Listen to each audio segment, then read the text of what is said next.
My name is Margaret Holloway, and I am 82 years old. 3 weeks ago, I stood barefoot in the driveway of the house I built with my late husband, trembling as blue and red lights flashed across my wrinkled face. The front door was shut behind me. Cold. My own son's wife had just slammed it in my face and dialed 911. "I don't know who she is," I heard her say through the wooden frame, her voice sharp and careless. "She just keeps saying she owns the house. She's trespassing. She called the police on me." Me. The woman who'd signed the deed with her own hands in 1972. The woman who raised her son in that very living room. The woman who still had the papers tucked in a safety deposit box and the taxes paid up through 2040. But right then, all I could do was stand there, heart cracking like old glass, as 2 officers walked toward me, their hands resting on their belts. "Ma'am, we got a call about a disturbance. Do you live here?" I wanted to scream. I wanted to cry. I wanted to crawl into the garden bed and disappear. But instead I whispered, "That's my home." The taller officer tilted his head. "Do you have any ID on you?" I reached into the pocket of my thin cardigan, my fingers trembling not just from age but betrayal. Had no ID, no purse, no shoes, just my house key. A house key that no longer fit the lock because they had changed it. And that was when I knew. I wasn't just locked out of my home. I had been erased from it. But what she didn't know, what neither of them knew, was this. The house still belonged to me. She had no idea what I still held in my name. And she was about to find out. But let me tell you how we got here. Because none of this started with flashing lights or slammed doors. No, it started the moment I said yes to letting my son move back in. And now, I wish I hadn't. It was 13 months before that day. Back then, I still had my morning strength and could tend to my little vegetable patch near the back window. I was happy in my solitude, drinking my weak tea and watching the birds. Until one morning my son, Jonathan, showed up at my door with a suitcase and a tearful apology. He looked older than I remembered, worn out, thinner. "Mom," he said, "we lost the apartment. Rachel lost her job and I just need a place to stay. Just for a while. Just until we get back on our feet." Rachel, his wife of 6 years, stood behind him looking away, arms folded, not a trace of humility in her stance. I let them in. Course I did. I raised him to believe family was everything. And I had a guest bedroom and plenty of pantry food. What kind of mother would turn her own child away? They stayed one night, then 1 week, then 1 month. First it was fine. We cooked dinner together. And Rachel even helped sweep the porch a couple times. But slowly, things began to shift. She started claiming the space, rearranging my kitchen cabinets, telling me, "This is just more practical, Margaret." She began referring to me by my name, not Mom or Mother, just Margaret, as if I were the neighbor, or a tenant, or something even less. I shrugged it off. I told myself she was just trying to feel comfortable in a new place. But then she started asking if I could go to my room when her friends came over. One time she said, "Can you maybe not be in the living room when we're entertaining? It's just kind of awkward. In my own house." And Jonathan, he said nothing. Just smiled sheepishly and shrugged. My sweet boy who once ran to me when he scraped his knee had now become a shadow of a man, hiding behind his wife's disapproval. Every week I gave them more space. And every week they took a little more. Until one day, I overheard Rachel on the phone with her mother. She was laughing, saying, "Yeah, we basically run the place now. I think she's a little senile. It's like she doesn't even know whose house it is anymore." My heart nearly stopped. I walked away before I could hear the rest. That night, I sat at the dining table and pulled out the old manila envelope from the cabinet drawer. The deed, the insurance, the tax records. All in my name. My late husband and I had paid off the mortgage 30 years ago. This was my house. But I still didn't say anything. Not yet. Because I didn't want to create drama. I didn't want to be that kind of mother-in-law. Thought maybe they'd come around. I didn't know that by staying silent, I was giving them permission. The next month things got worse. Rachel began locking the master bathroom door when I wasn't around, saying they needed privacy and that I had the guest bathroom anyway. She took down my framed wedding photo and replaced it with an abstract canvas from IKEA. Jonathan quit his part-time job and started spending more time gaming in the spare room, while I cooked, cleaned, and paid the utility bills.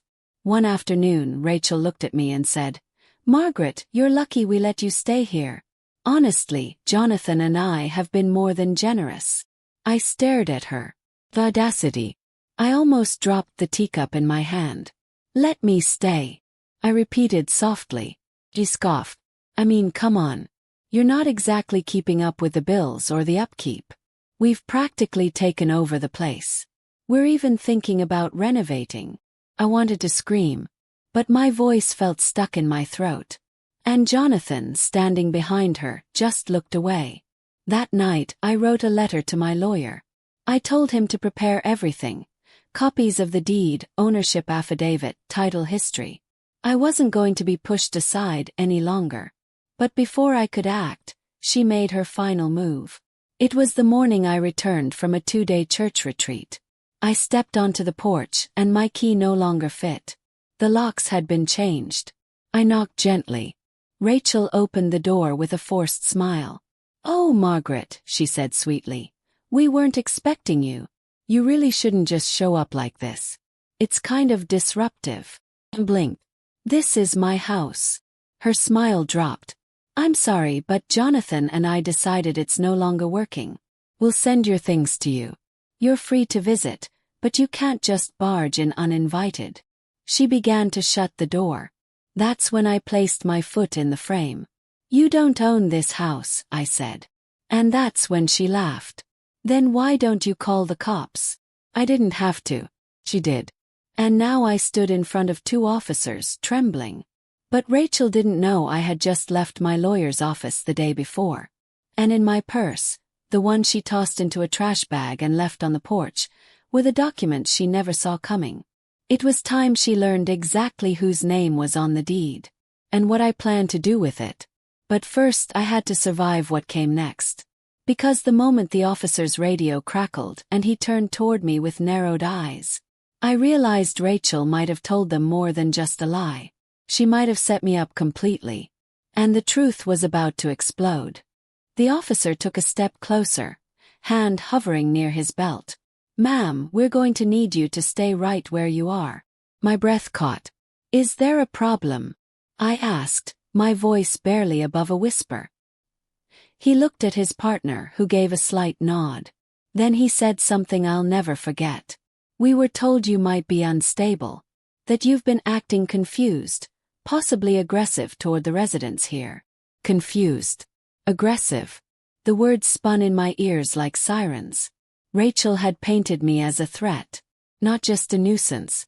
Not just a nosy old woman, but someone dangerous. "I'm not confused," I said. "This is my home. I have proof." But they didn't know that. They only saw an elderly woman standing barefoot in her own driveway. Hands trembling, eyes watering, voice shaking. One of them asked, "Can we call someone for you?" And in that moment, it hit me. Rachel had planned this. She knew I was coming back that day. She knew I'd try to get in. She must have waited until I left town for my church retreat to change the locks and flip the story. She was expecting the police to see a lonely, elderly woman too tired to fight back. But what she didn't expect was that I had prepared for this. "I want to show you something," I said, raising my voice just enough. The officer hesitated. "What is it?" "My name is Margaret Holloway. I've owned this house for 51 years. My late husband and I bought it in 1972. I just came back from my lawyer's office. If you give me 1 minute to grab my purse, which your suspect left in a black trash bag right there by the bin, I'll show you documents that prove I'm telling the truth." They exchanged glances. Finally, the younger one walked to the bin, knelt, and pulled out the trash bag. My purse was inside, crumpled but intact. I opened it slowly, my fingers still trembling. I took out the manila envelope and handed it to them. Inside was the original deed, notarized, the most recent tax statement with my name printed in bold, and a statement from the city office verifying that the property had not been transferred. He leafed through it. Then again more slowly. His eyes widened. "Wait a minute," he muttered. "Your name's still on everything." I looked at him firm now. "Because I never signed it over. I let them live here. I never gave them ownership." Just then Rachel stepped out onto the porch. Her face dropped when she saw the envelope in the officer's hand. "She's lying," she said quickly, her voice higher now, shrill. "Jonathan said she gave us the house. She said she didn't need it anymore." "No, I didn't," I said. "I gave you shelter, not ownership. And now you've crossed a line." She tried to step down the porch. The officer held up a hand. "Ma'am, we need you to step back inside." She looked like she might scream. Instead, she slammed the door. And I stood there, still trembling but taller than I'd stood in months. The officer turned to me. "Do you want to press charges?" It was a simple question, but it came with a storm behind it. I had never wanted to press charges against anyone in my life, least of all my own son's wife. But that day, I said something I didn't even know I was ready to say. Not yet. Because revenge wasn't what I wanted. I wanted something bigger. I wanted justice. I wanted dignity. I wanted to take back everything they stole from me. Not just the house, but my peace, my worth, my voice. And I had a plan. I asked the officer for a ride to my lawyer's office. They agreed. Before I left, I looked at the house one last time.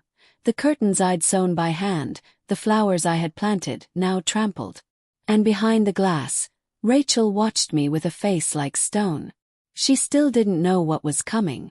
Because my lawyer, Mr. Easton, had already started the process of a formal eviction. I had filed a notice to vacate 2 weeks before my trip, and they had ignored it. That meant they were trespassing legally. "I want to file for emergency removal," I told him as soon as I arrived. He nodded. "We can. Based on the falsified call to police and the lock change, we've got grounds. But it'll still take a few days to go through court." I was tired, bone tired. But I nodded. "Do it." And then I did something else I hadn't done in years. I called my old friend Louise. Louise had been my neighbor for decades, until she moved to a retirement community 15 miles away. We hadn't talked much since my husband died.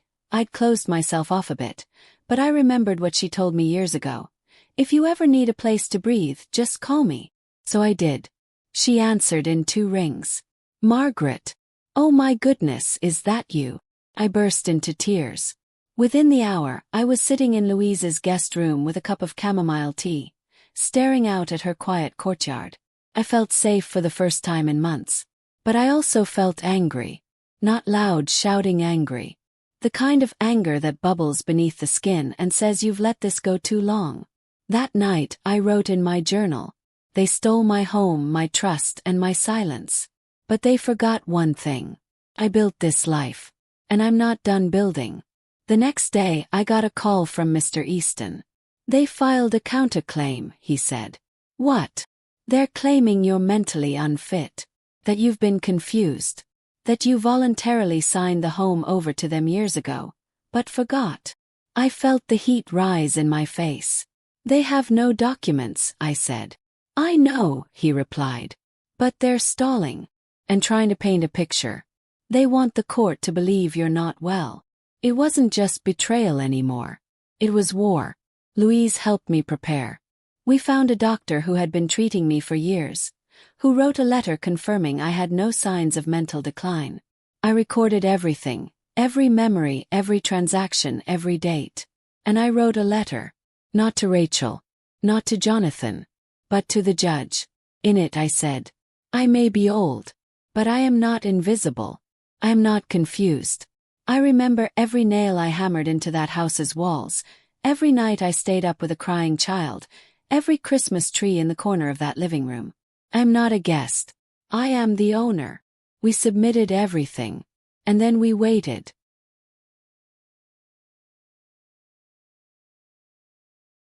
Meanwhile, back at the house, Rachel and Jonathan started acting like royalty. I saw the photos on Rachel's Facebook page, calling it our new home, hosting wine nights, remodeling the bathroom. The court hadn't ruled yet, so I couldn't stop them. But soon they'd be served. The night before the court date, I couldn't sleep. I stared at the ceiling of Louise's guest room, hands clasped on my stomach. What if the court believed them? What if I lost? But deep down, something in me whispered, "You won't," because truth always floats to the top. And when the courtroom doors opened the next morning, I walked in not as a fragile old woman, but as a mother reclaiming her name. Rachel didn't look at me. Jonathan barely lifted his eyes. They were both dressed in polished gray and blue, trying to look respectable. I wore the same dress I wore to Jonathan's graduation, royal blue with pearl buttons. Still fit. The judge took the bench. And the moment the court clerk called my name, Rachel's lawyer stood up and said, "Your Honor, we'd like to request a delay. My client believes the property transfer was verbal but no longer recalls when." The judge raised a brow. "Do they have any written agreement?" "No, Your Honor." "Then we proceed." And just like that, my moment had come. I turned to look at Rachel, just as the bailiff walked up to her with a sealed envelope in his hand. The eviction order. She took it, blinked, then turned pale. But it was what came next that shook the room even more. Because just as the judge was about to dismiss the hearing, my lawyer stood up and said, "Your Honor, one more thing." The courtroom fell still. Rachel stiffened, her fingers tightening around the eviction notice. Jonathan shifted uncomfortably beside her. Even the judge tilted her head slightly as Mr. Easton, my attorney, remained standing, holding a single sheet of paper in his hand. "Your Honor," he said, voice calm and clear, "this document is a verified affidavit signed by Mrs. Margaret Holloway 2 years ago. In it, she clearly outlines that she has not, at any point, sold, transferred, or promised the deed of her home to her son or his wife." He paused, then added, "Furthermore, we have a notarized addendum filed 6 months ago indicating her intent to pass the house on to a local women's shelter upon her passing, and not to any family member." Rachel's mouth dropped open. Jonathan's eyes shot to mine, wide, pleading. But I didn't look away. I didn't flinch. For the first time in months, I felt taller than the courtroom walls. The judge took the affidavit and read it in silence. A long, stretching silence that seemed to pull every ounce of air from Rachel's lungs. Then the judge looked up. "Mrs. Holloway," she said, "do you wish to move forward with full eviction proceedings and the formal transfer of the property out of familial rights?" "Yes, Your Honor," I said without hesitation. "I do." There was a pause. And then it was done. Gavel down. Case closed. Rachel exploded. "She's senile. She's vindictive. She said we could stay. She said it was our home." The judge banged her gavel once more. "Ma'am, I suggest you collect your things and leave the property within the next 72 hours. Or the sheriff will remove you." She was red with rage.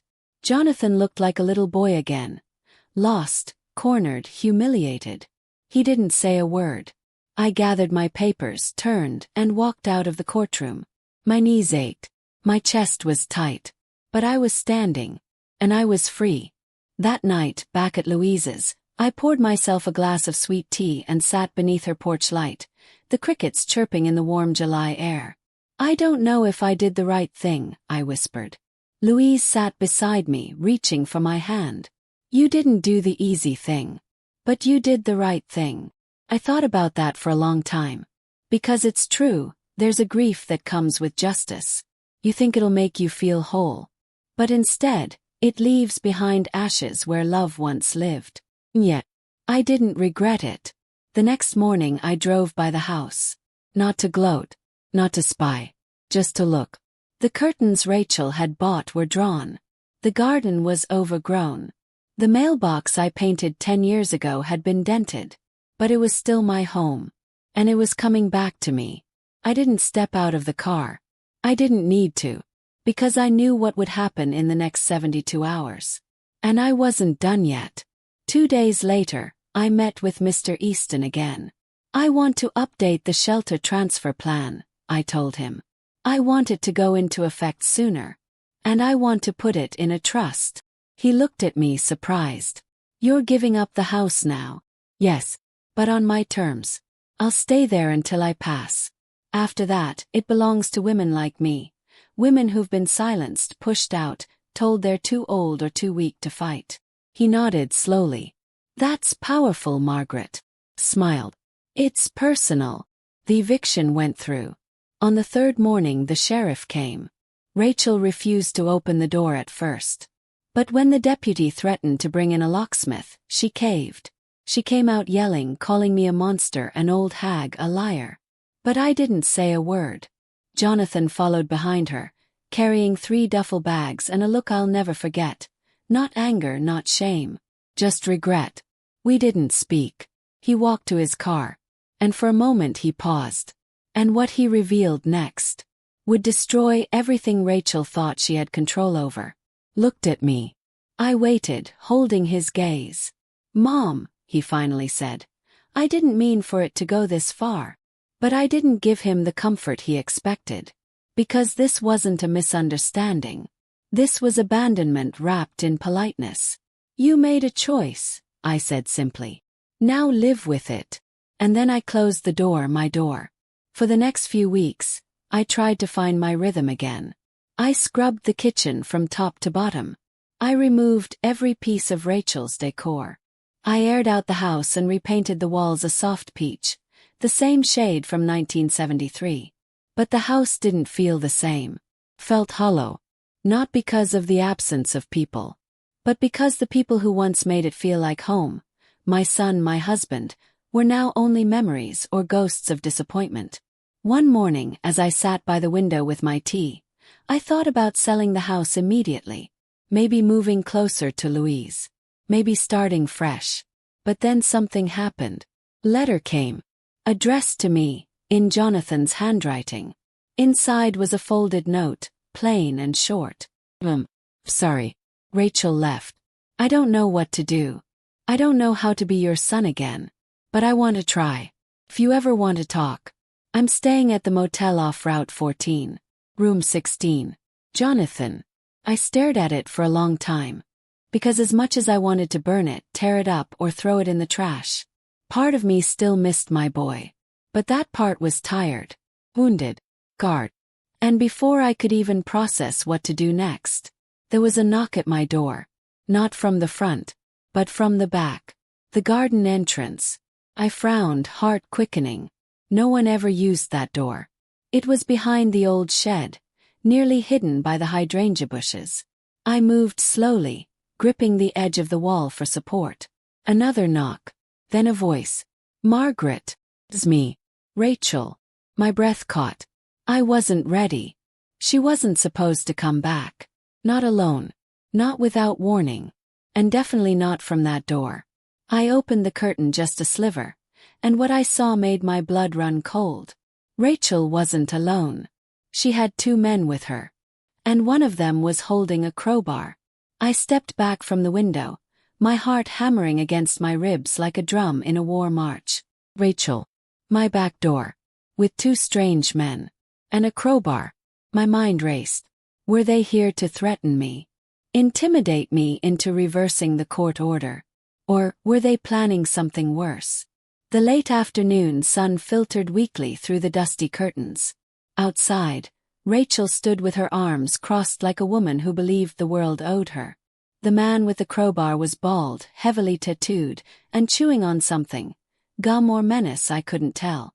The other one, thinner, had his hands stuffed in his hoodie pockets and kept looking over his shoulder like he didn't want to be seen. I didn't move. I didn't make a sound. I just listened. Rachel's voice came through, muffled but sharp. I told you she's old. She probably can't even hear back here. The bald man laughed. If she's old, this'll be quick. You said there was a safe, right? My knees buckled slightly. I clutched the wall to keep from falling. This wasn't intimidation.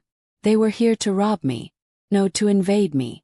Rachel had brought strangers into my sanctuary.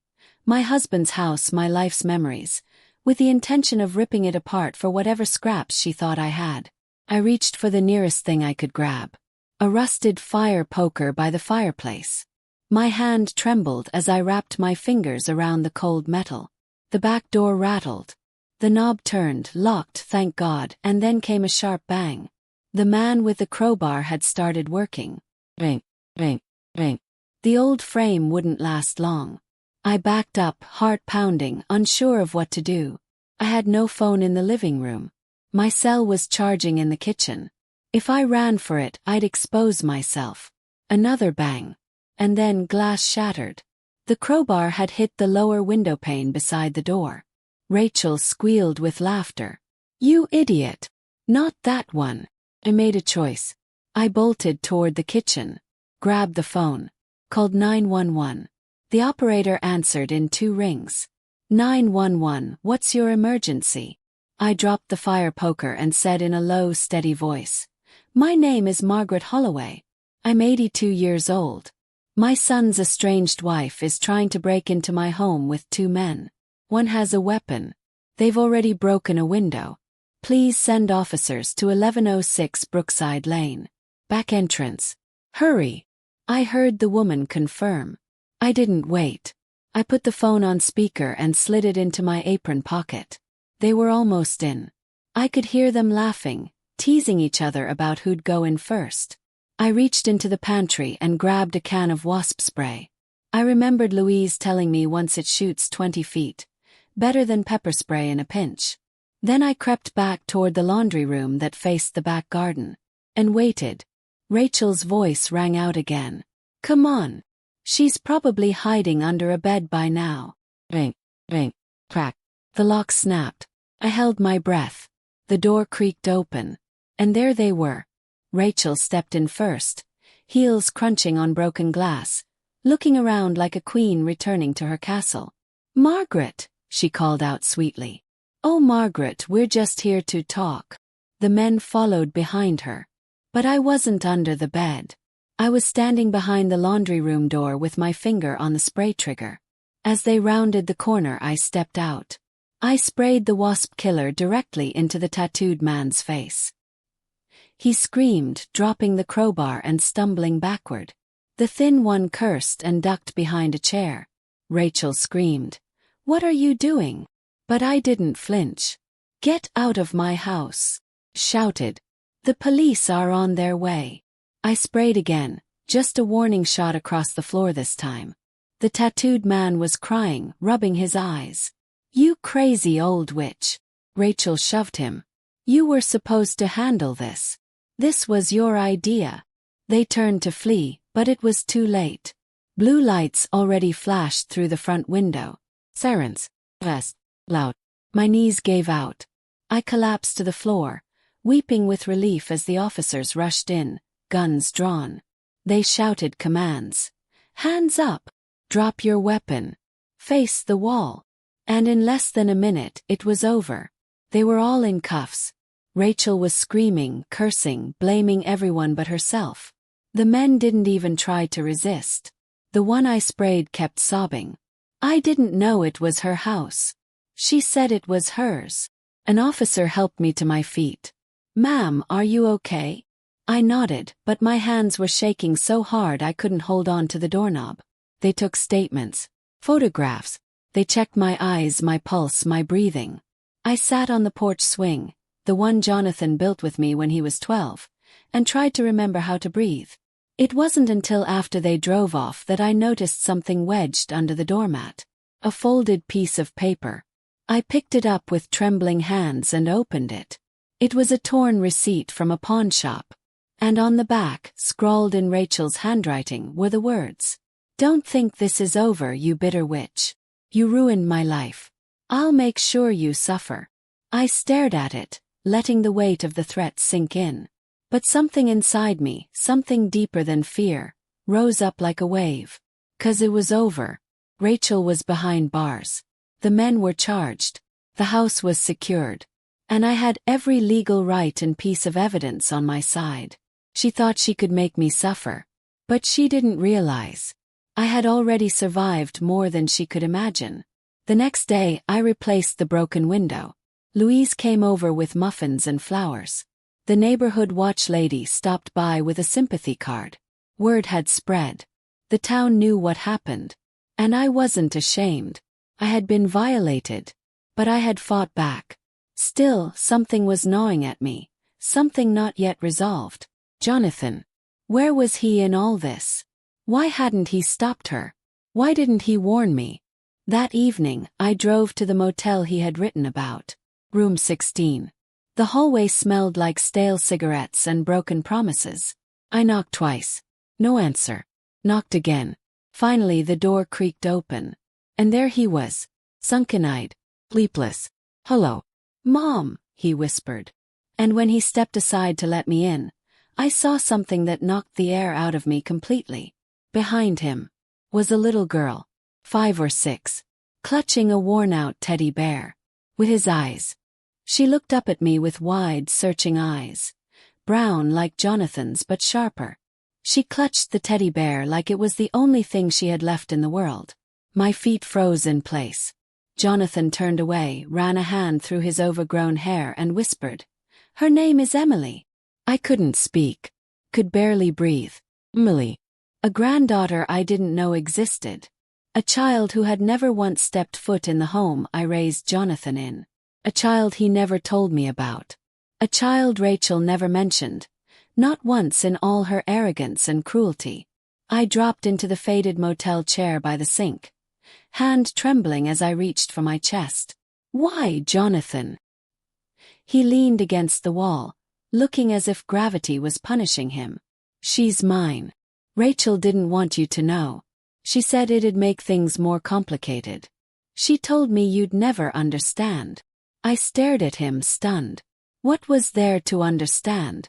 That I had a granddaughter. That you were hiding her under your guilt like a secret shame. He shook his head. "It wasn't like that. Rachel didn't want kids. When Emily came she said it ruined her plans. She threatened to leave. Then she did."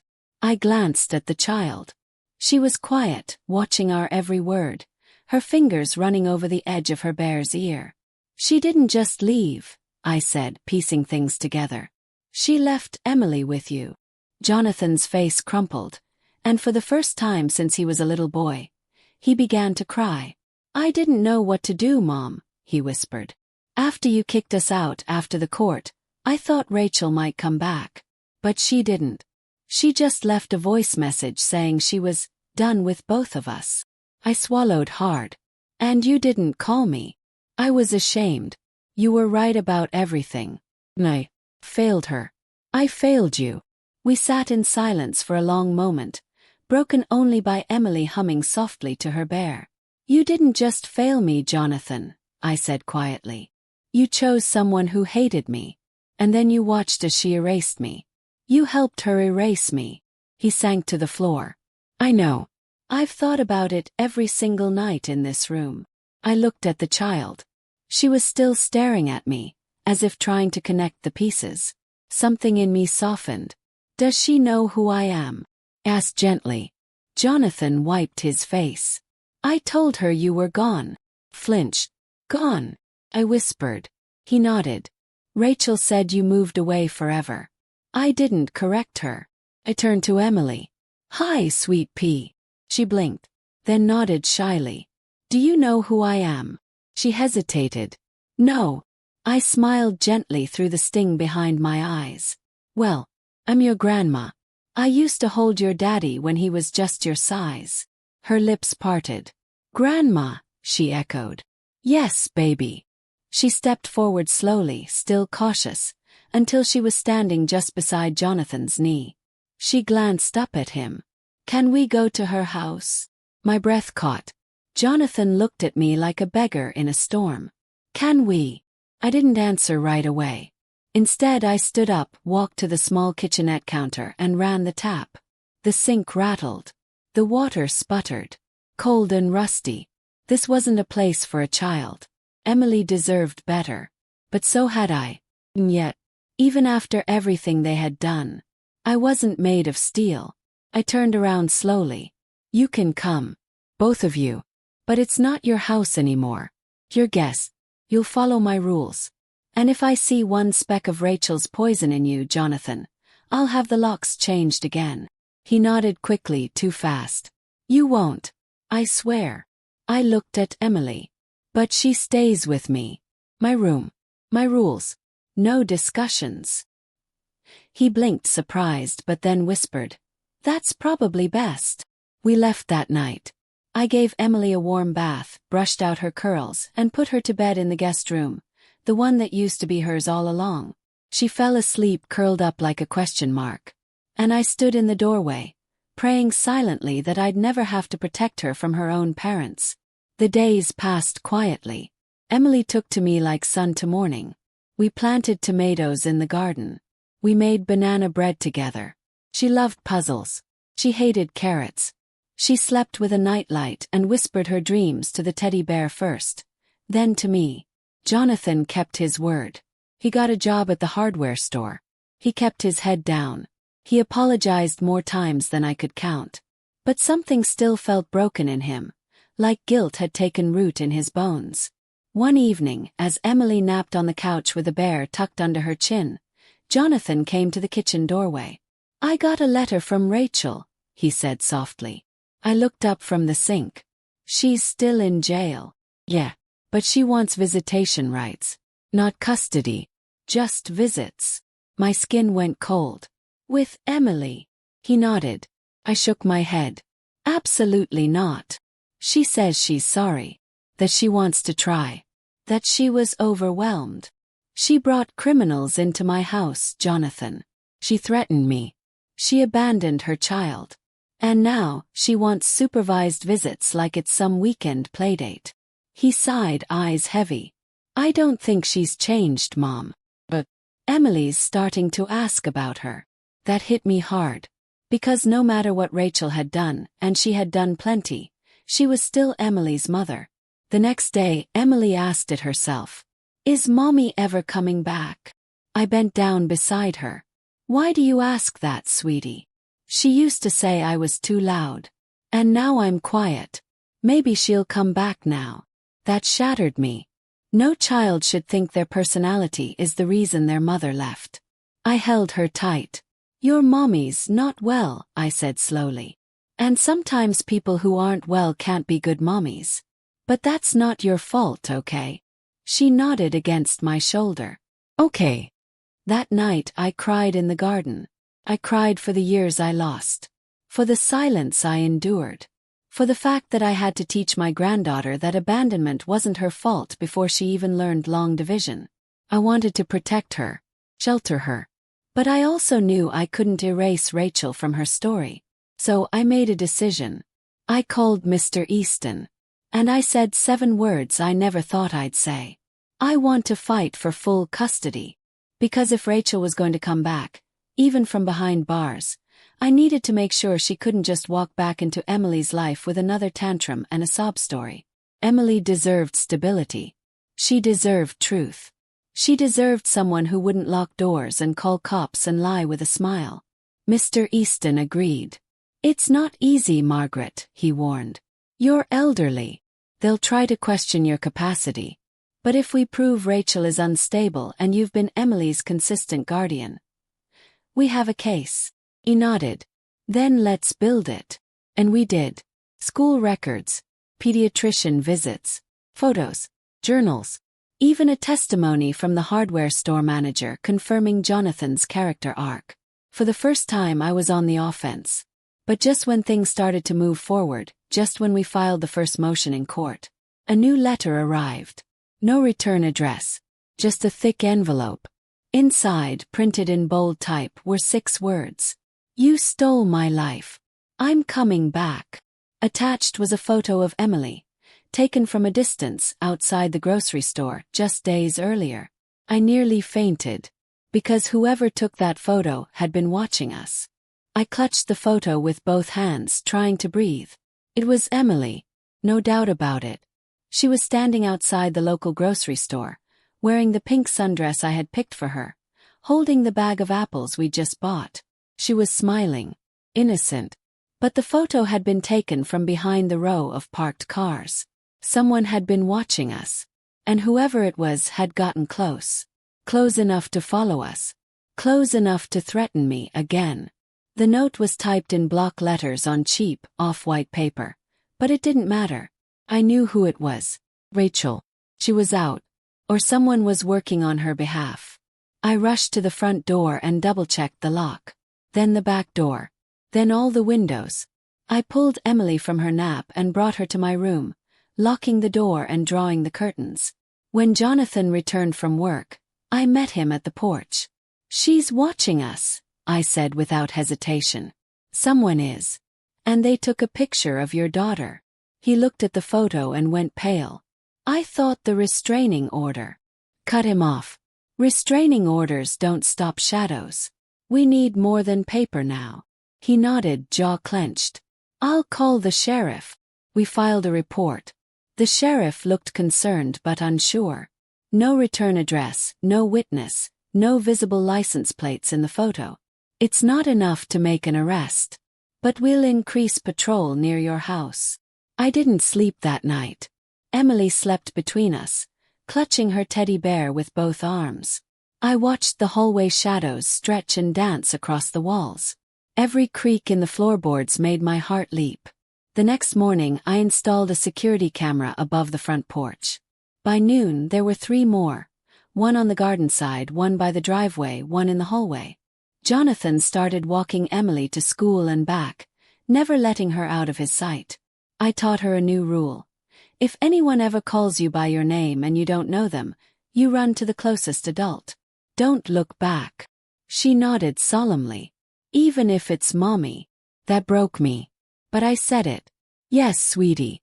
Even if it's Mommy." The custody battle intensified.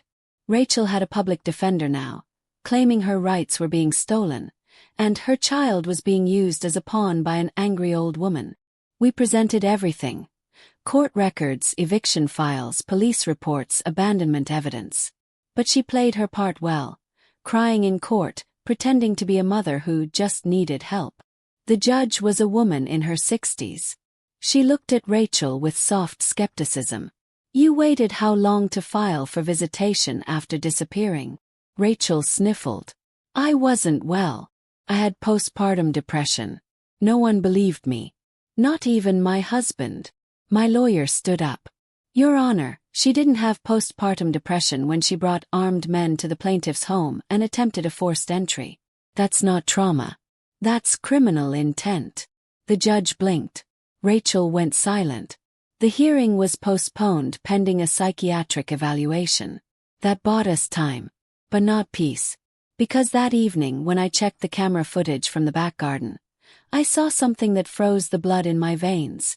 Rachel, standing behind the fence line at 2:08 a.m., staring at the house, doing nothing, just watching. I called the sheriff again. They came, reviewed the footage, and agreed to assign patrol cars overnight. But still no arrest. "She didn't step on your property," they said. That's when I had enough. I went to the county clerk's office. And I filed for an emergency injunction. Not just for custody but for protection. For myself and for Emily. I also visited my lawyer again. "We need to accelerate the transfer to the women's shelter," I said. "Lock it in. Finalize the trust. I don't care if I'm still alive. I want that house out of reach. Forever." He raised a brow. "You're sure?" He nodded. "This isn't just about me anymore." 2 days later, a sheriff knocked on my door. I braced myself. But this time the news was different. We picked her up outside Emily's school. She was parked 2 blocks away. Her car was running. We checked the trunk. Baby seat, lollipops, change of clothes. I collapsed into the nearest chair. He added, "We're charging her with stalking and violating the terms of her previous restraining order. She'll be held without bail until the custody ruling." It was over. Or so I thought. But darkness doesn't always disappear just because you shine a flashlight. Emily started having nightmares. Waking up screaming. Calling for me, not her father. Drawing pictures of houses with bars on the windows. Writing "safe" in crayon over and over. She didn't understand the law. But she felt the fear. I started seeing a counselor, not just for her but for me. I had to find a way to live again, not just survive. One afternoon, the counselor said something that stuck with me. "You don't owe everyone forgiveness. But you do owe yourself peace. I thought about that as I sat in the garden that evening, watching Emily run barefoot through the grass, chasing butterflies. Her laughter was back. It was light again. I realized I didn't need Rachel to apologize. I didn't need Jonathan to fix everything. I didn't even need to own the house anymore. I just needed freedom. So I made a decision. I called the shelter and said, "Let's begin the transfer." Full. Immediate. They were stunned. Now. Yes. I want it done before the ruling. I'll stay on the property as caretaker until I pass. After that, it's theirs. I don't want my name on it anymore. I signed the papers that evening. The house was no longer mine. And yet, for the first time in years, I felt like it truly was. But then, on the morning of the final custody hearing, as we were packing Emily's backpack, she looked up at me and asked softly, "Grandma, why do people hate you?" Froze. Who said that? She pointed at the window. The man in the brown coat. He said you ruined everything. I ran to the window. There was no one there. Just the rustle of trees. And an open gate I knew I had locked the night before. The garden gate. It was swinging slightly in the wind, creaking on its old hinge. I had locked it the night before. I was sure of it. I checked every night just like I double-checked the front door and the cameras. But this morning it stood open. And my 6-year-old granddaughter had just told me a man was out there, saying I ruined everything. I stepped outside, barefoot, heart pounding, eyes scanning every tree, bush and fence post. Nothing. Just the quiet chirp of morning birds and the faint hum of lawnmowers down the street. But I knew better than to trust a peaceful scene. I turned back inside and locked the door. Then I checked the camera footage again. And there he was. 2:53 a.m. A man in a brown coat, standing by the garden gate. Hood pulled up. Face turned from the camera. He never stepped inside. Just stood there, motionless, staring toward the house. Then, just as the porch light flicked on, he vanished. Gone like a shadow. I showed the footage to the sheriff. He watched it twice, lips tight. "We don't have a clear ID," he said. "But he didn't cross your property line. Technically, he didn't break any laws." "That man threatened my granddaughter," I snapped. "She heard him. She's 6, Margaret. We can't use her statement unless there's more to back it up. But I'll increase patrol again." Not enough. Not even close to enough. That night I couldn't sleep. I sat in the hallway with a flashlight in one hand and the wasp spray in the other. I listened to every tick of the old clock on the wall. I watched the shadows creep under the door frames. By morning I was exhausted. But I wasn't backing down. The custody hearing was at 10 a.m. I dressed Emily in her nicest dress, blue cotton with tiny white flowers. She wore the headband I crocheted for her last week and carried a small bag of crayons and her teddy bear.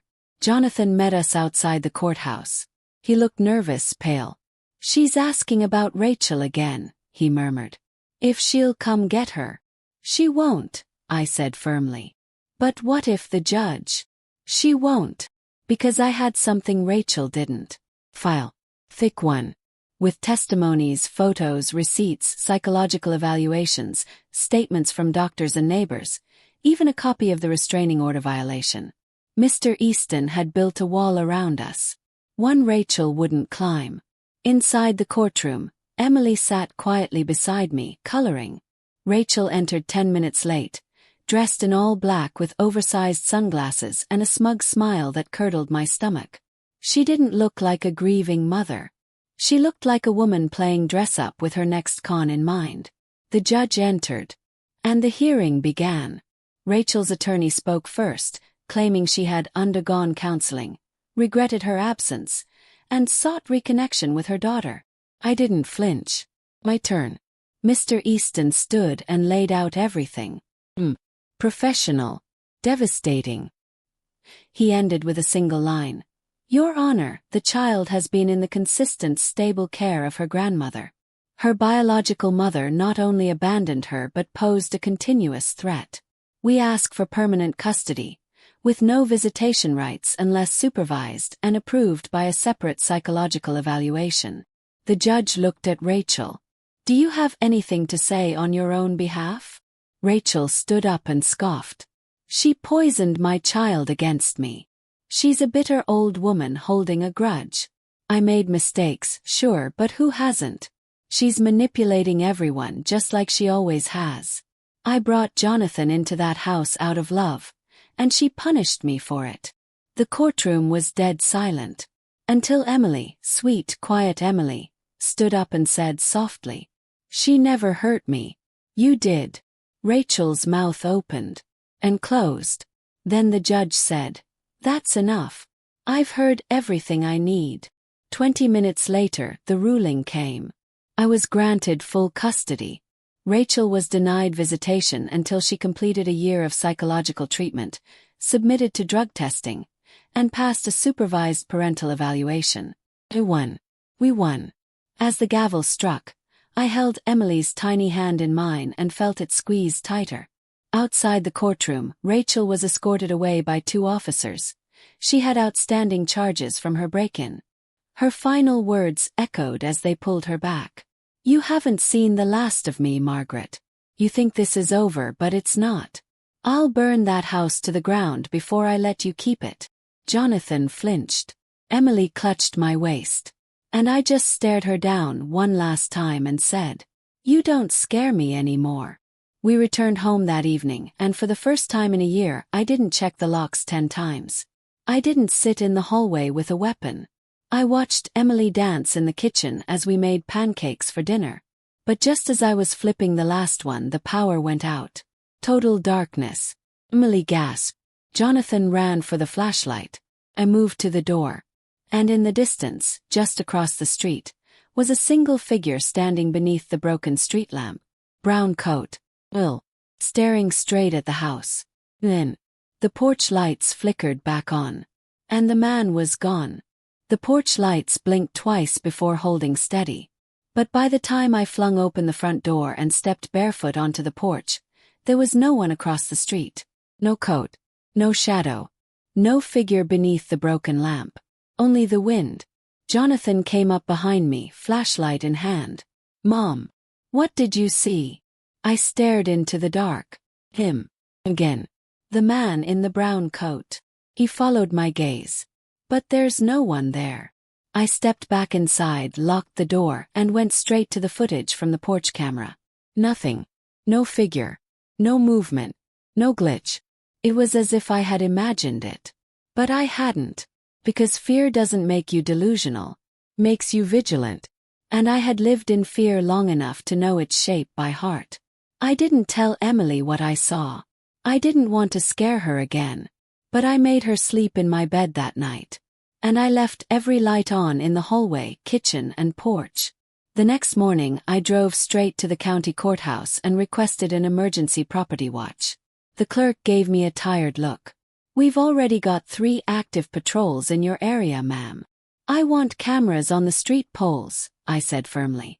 "And motion lights in the backyard. I'll pay for them." He frowned.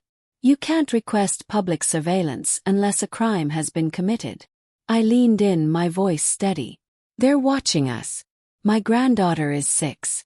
How many photos of her do you need to see before you act?" He hesitated, then typed something into the computer. "We'll file it under safety concerns," he said. "No guarantees, but it's something." I left feeling slightly better, but I knew deep down that paperwork couldn't stop obsession. And Rachel wasn't done. 2 days later, a letter arrived. No return address. No stamp. Just a single sheet of paper, shoved under the garden gate. "You win today. But I'll always be her mother.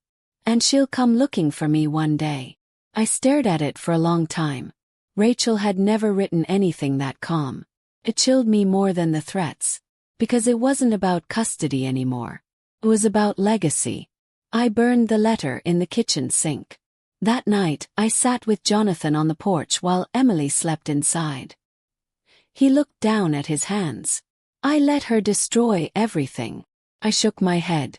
"You let her in, yes. But you also got out." I should have stopped her years ago. You didn't know how, I said. She controlled everything. That's what people like her do. And when we're quiet, they get louder. He looked at me, eyes glossy. I want to be a good father. I reached over and placed my hand over his. Then be here. Be present. Protect her from silence. He nodded slowly. From that night on, he changed. He started reading to Emily every night. He began volunteering at her school. He went to counseling twice a week. He wrote letters to his old self, things he wished someone had told him sooner. And I, too, changed. I stopped waiting for something bad to happen. I stopped checking the locks every hour. I planted a new rose bush beside the porch. I bought a second-hand swing set and watched Emily squeal with joy as she flew toward the sky. I let laughter back into my lungs. But the shadows didn't disappear entirely. Because healing isn't forgetting. It's remembering without being ruled by it. One afternoon, Emily came to me, her teddy bear tucked under her arm. "Grandma," she asked softly, "is Mommy really gone?" I bent down beside her. "She's not gone, baby. She's just not allowed to be here. Will she ever come back?" Paused, then said gently, "That depends on who she becomes." Emily nodded, as if she understood more than any child should. "Can I stay with you forever?" she asked. I smiled and pulled her into my arms. "You always have a home with me. Always." That night, as I tucked her in and kissed her forehead, I realized something. Rachel may have tried to steal my home. She may have tried to erase my place in this world. But what she never understood was, a house isn't just walls and keys and paperwork. It's the hands that built it. The memories that echo through it. The people who fight to protect what's sacred. I had turned my house into a refuge. And no threat, no court battle, no broken fence or whispered warning could take that away. Months passed. Rachel's charges held. Her rights were suspended. The shelter officially assumed ownership of the house in trust, and I was listed as permanent caretaker. Emily started calling it our home. Jonathan stayed. And one crisp fall morning, as I sat with a mug of tea by the window, Emily came running in from the mailbox with a letter in hand. "It's for you," she chirped. I opened it carefully. Inside was a handwritten card. The script was unfamiliar. "Dear Mrs. Holloway, I wanted to thank you. I stayed at your home last night, the shelter. I had nowhere to go. My husband left me and my 3-year-old. I was scared, but your home made me feel safe. There was a quilt on the bed. A little yellow flower on the windowsill. Someone told me you used to live here. I just wanted you to know. You saved me. Thank you. T." I stared at the letter. Tears welled in my eyes. It was full circle. The house Rachel tried to claim had become a sanctuary for women like me. Women who knew what it meant to be erased and fought their way back. Emily climbed into my lap and read the letter with me. "Grandma," she whispered. "Yes, sweetie. You're magic." I smiled through my tears. "No, baby. I'm just stubborn." But deep down I knew what she meant. 'Cause sometimes, magic is just a woman who refuses to disappear.